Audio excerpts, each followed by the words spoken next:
প্রধানমন্ত্রী তারেক রহমানের সভাপতিত্বে 18 ফেব্রুয়ারি অনুষ্ঠিত হয়েছে মন্ত্রিসভার প্রথম বৈঠক।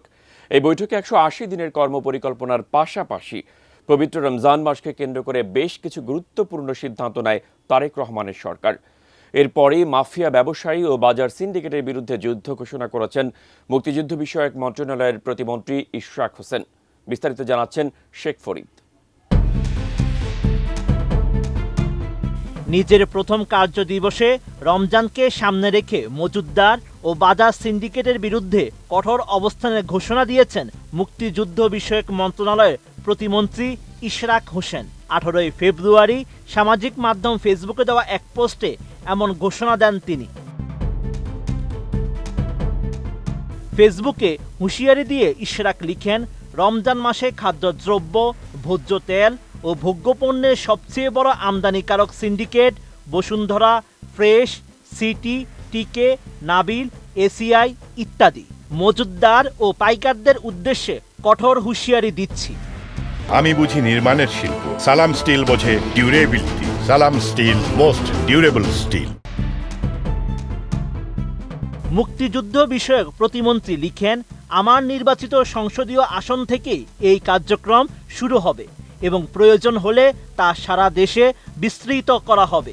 বাজারে কারসাজি বা মজুতদারির সঙ্গে জড়িতদের বিরুদ্ধে কোনো ধরনের রাজনৈতিক বা প্রশাসনিক প্রভাব খাটিয়ে পার পাওয়ার সুযোগ থাকবে না। যুদ্ধ ঘোষণা করে ইশরাক আরও লিখেন, কোনো বড় নেতা, মন্ত্রী, সরকারি কর্মকর্তা দিয়ে ক্ষমতা ব্যবহার করার সুযোগ নেই। সকল মাফিয়াদের বিরুদ্ধে যুদ্ধ ঘোষণা করলাম। সাধারণ নিম্ন আয়ের মানুষ ঠিকমতো খেতে না পারলে এই মাফিয়াদের বাড়িতেও রান্না হবে না। কথা দিলাম, ইনশাআল্লাহ।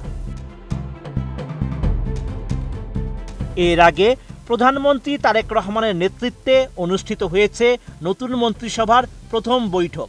এই বৈঠকে 180 দিনের রোডম্যাপের পাশাপাশি রমজানের দ্রব্যমূল্য নিয়ন্ত্রণ সহ বেশ কিছু বিষয় নিয়ে গুরুত্বপূর্ণ নির্দেশনা দিয়েছেন প্রধানমন্ত্রী।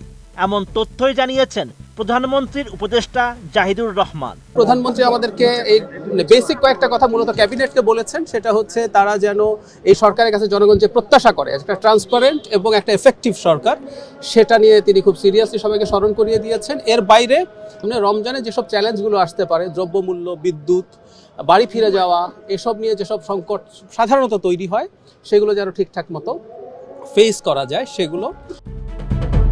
Sheikh Farid, ATN news.